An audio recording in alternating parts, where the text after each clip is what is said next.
Лето выдалася гарачым, але аграрыям гэта на руку. Залацістыя палі ў наваколлі вёскі Званец Рагачоўскага района дасягнулі той стадыі спеласці, якую называюць жоўтай. Пачынаецца церабленне лёну, адна з самых адказных і напружаных работ у палявым цыкле. Гэта не проста збор ураджаю, гэта барацьба за якасць валакна, сыравіны для тэкстыльнай прамысловасці. В районе 2338 гектар сеем. В Кармянском, Рогачевском 624 гектара. И общей площади составляет посевная площадь у нас 2962 гектара.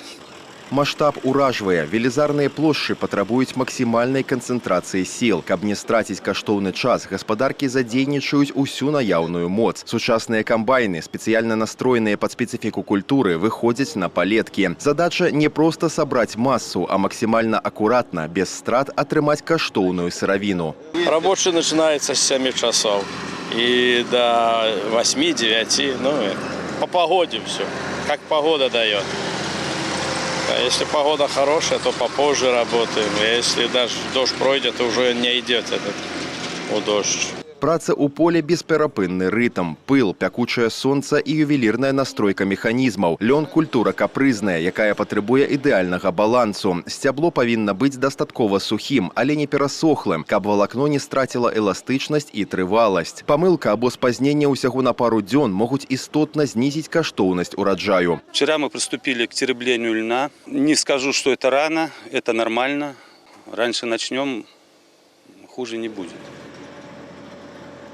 Мы планируем собрать более 10 тысяч льна. Задачи поставлены жестко. Это не только областью, это доводится нам республикой и президентом. Так что здесь никаких у нас отступлений не будет, каких-то раздумий. Все будет у нас жестоко с дисциплиной связано и по технологии, и по регламенту. Никаких отступлений. Страда толькі набірае абароты. Наперадзе самыя працаёмкія тыдні, калі тэмп будзе дыктавацца не графікам, а станам надвор'я і гатоўнасцю раслін. Сёлета на палях Кармянскага і Рагачоўскага раёнаў лён пасеяны на плошчы больш за 2900 гектараў. Аграрыі разлічваюць атрымаць ураджай не ніжэйшы за 35 цэнтнераў з гектара. Михаил Синицын, Валерий Гапанько, телерадыёкампанія «Гомель».